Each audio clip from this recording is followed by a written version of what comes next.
Hello everyone.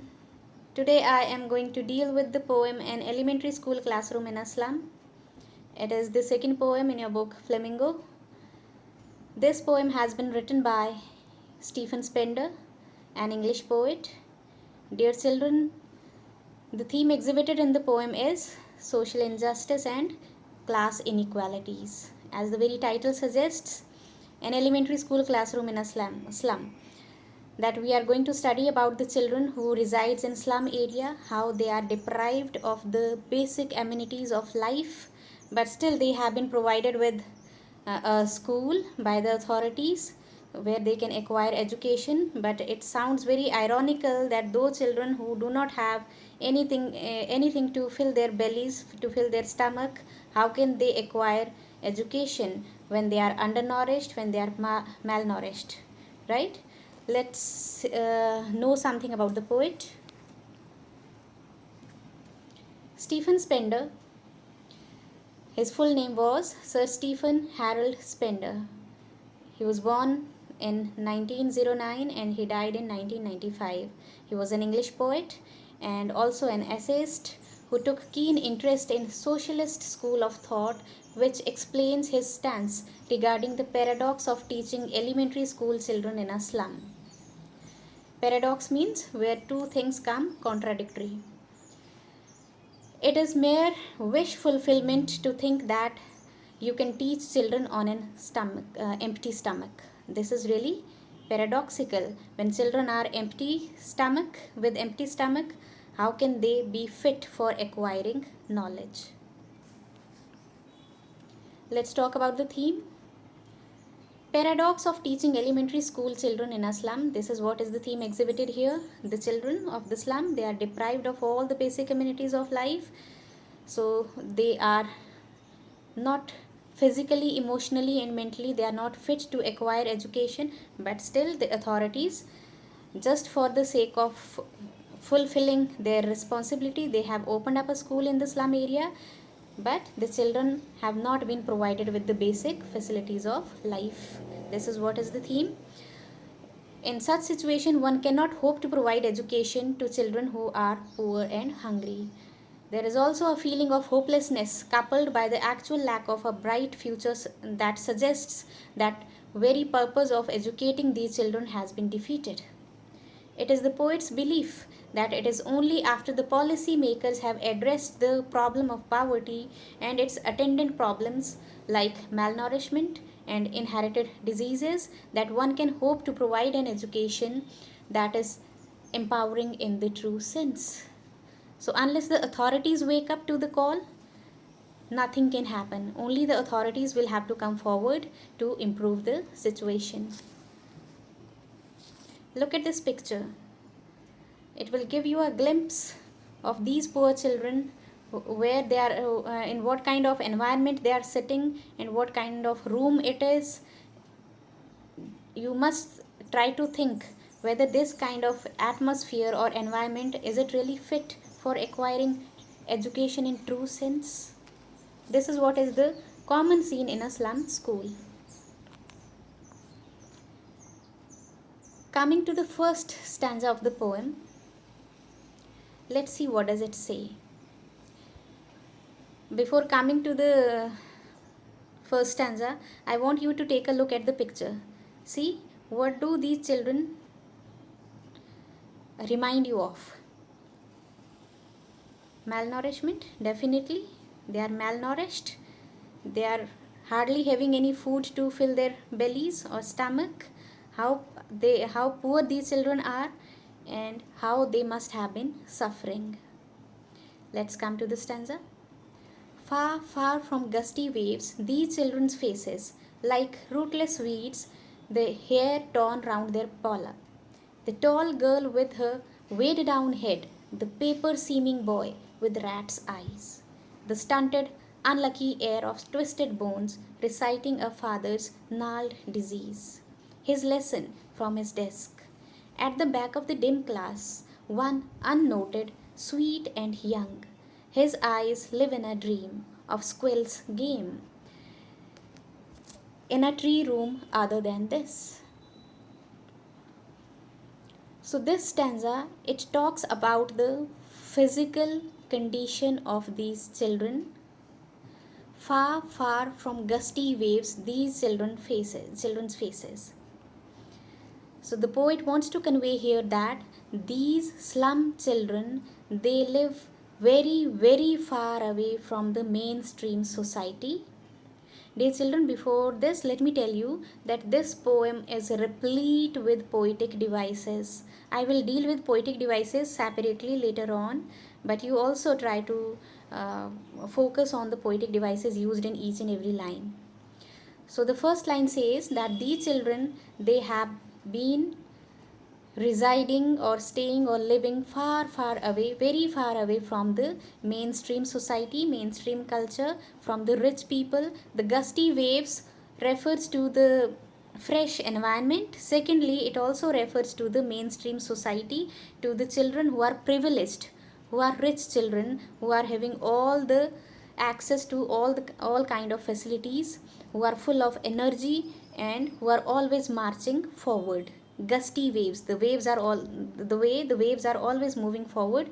These rich children also, they are always getting opportunities to move forward in their lives. So gusty waves, they represent the fresh environment outside, fresh nature, beautiful nature, as well as the rich children belonging to the mainstream society or culture.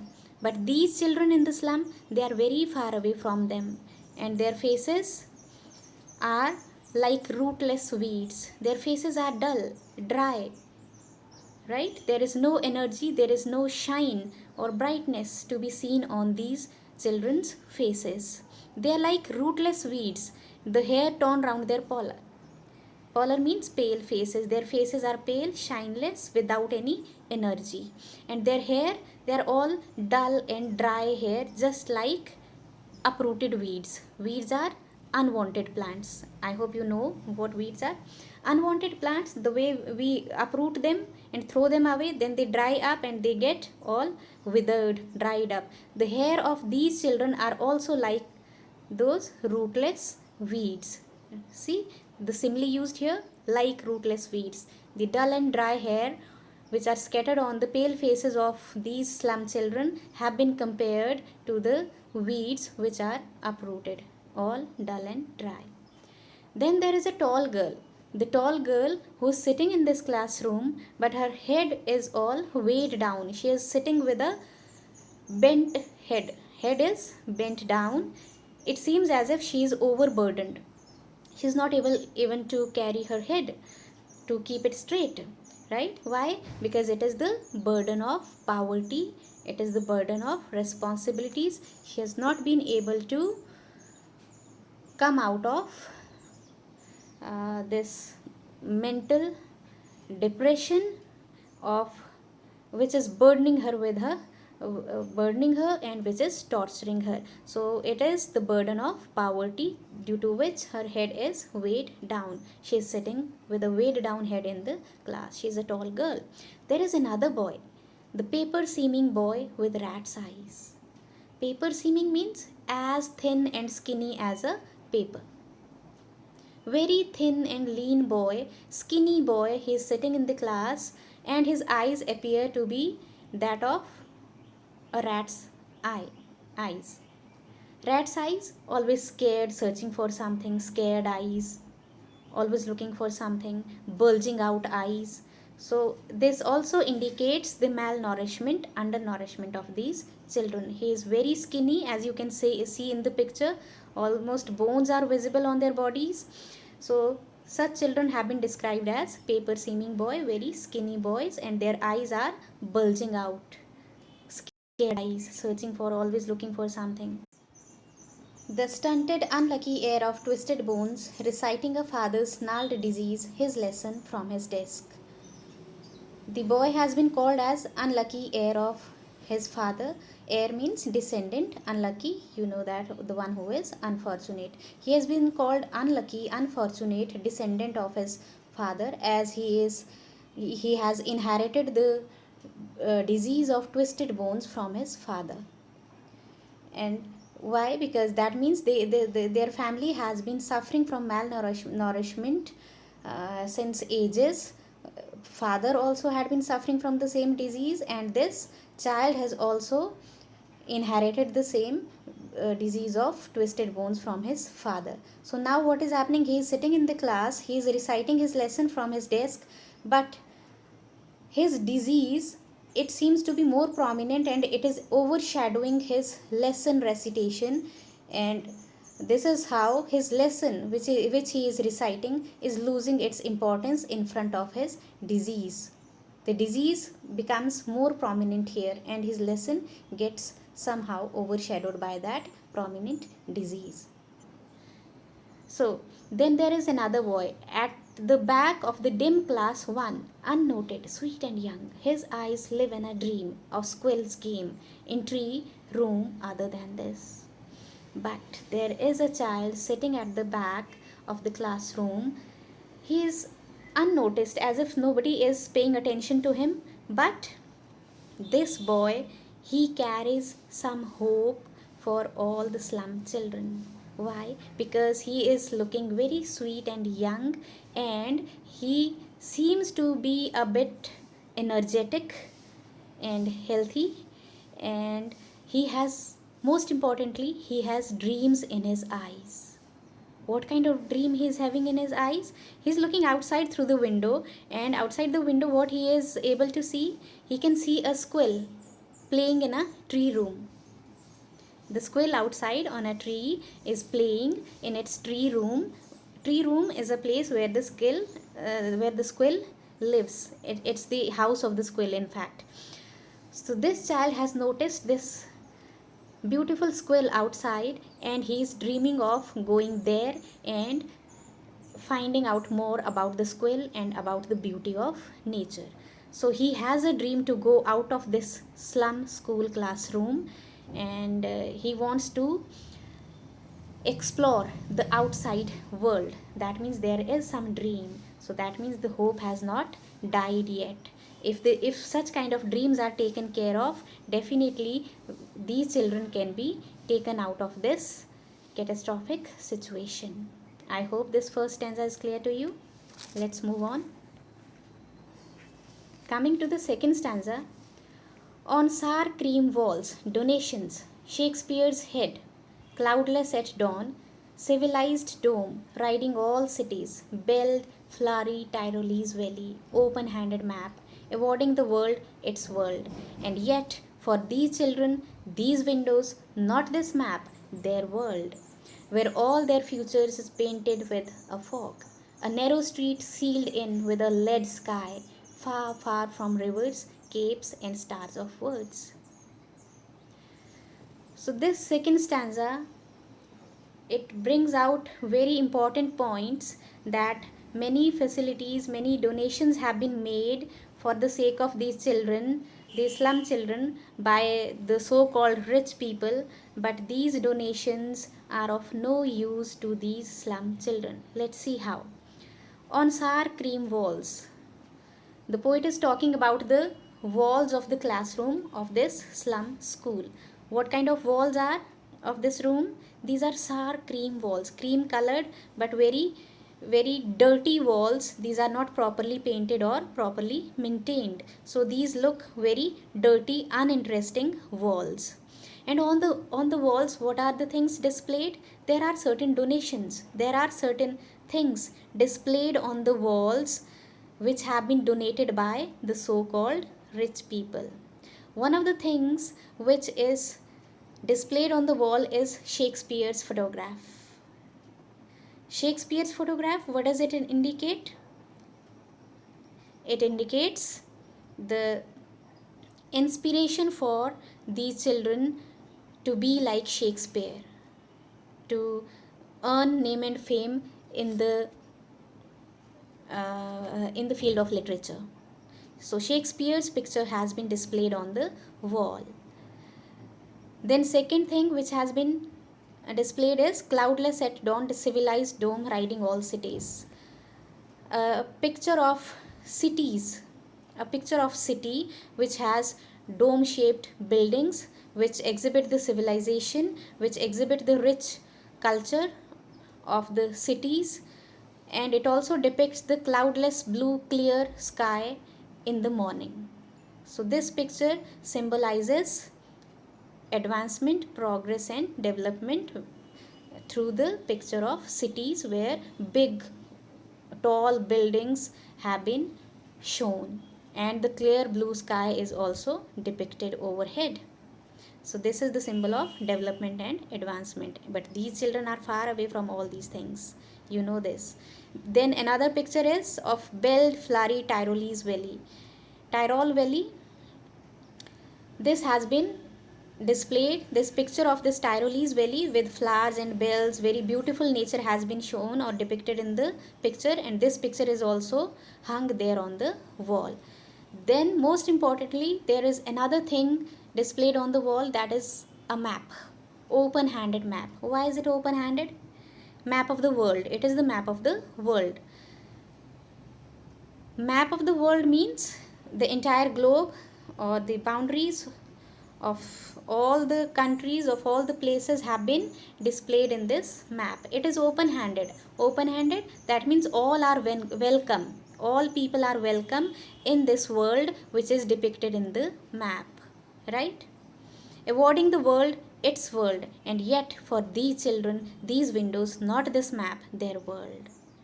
Although the map depicts the entire world, which welcomes all the people equally, but these children, their world is a different world from the world shown in the map.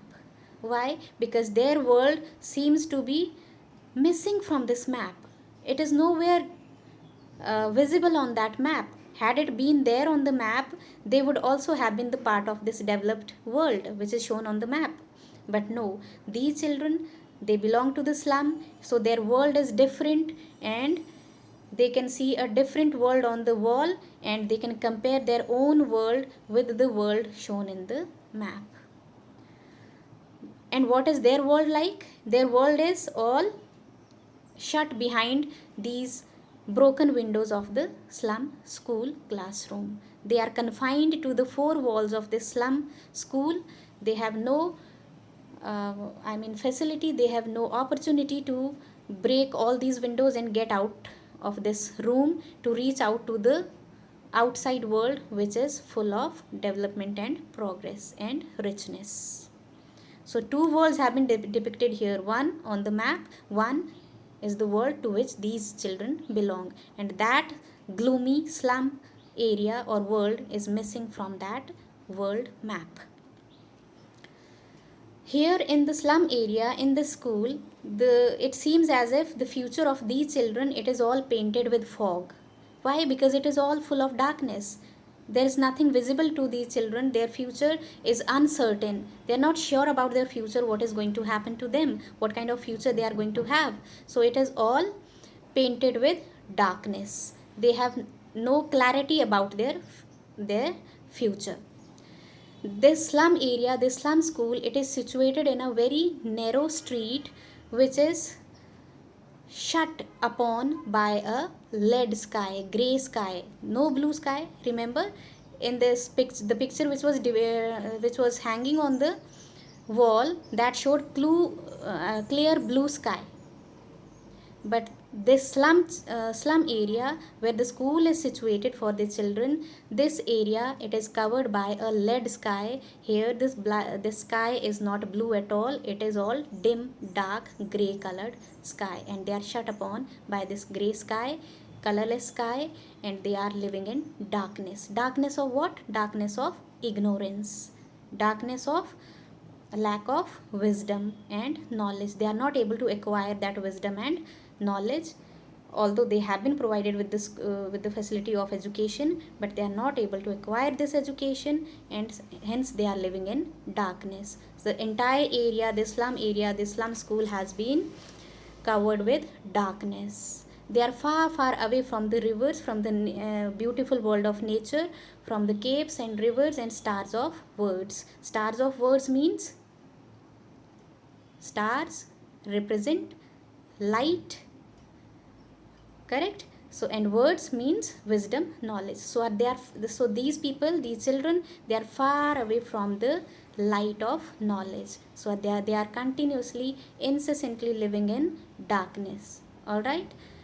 I hope the second stanza is also clear to you. There are poetic devices also. I'll deal with the poetic devices separately. So go through the stanzas once again and try to grasp the idea. If you have any confusion still remaining, you can always convey the doubts to me, right? Rest of the stanzas we'll take up in the next video. Thank you.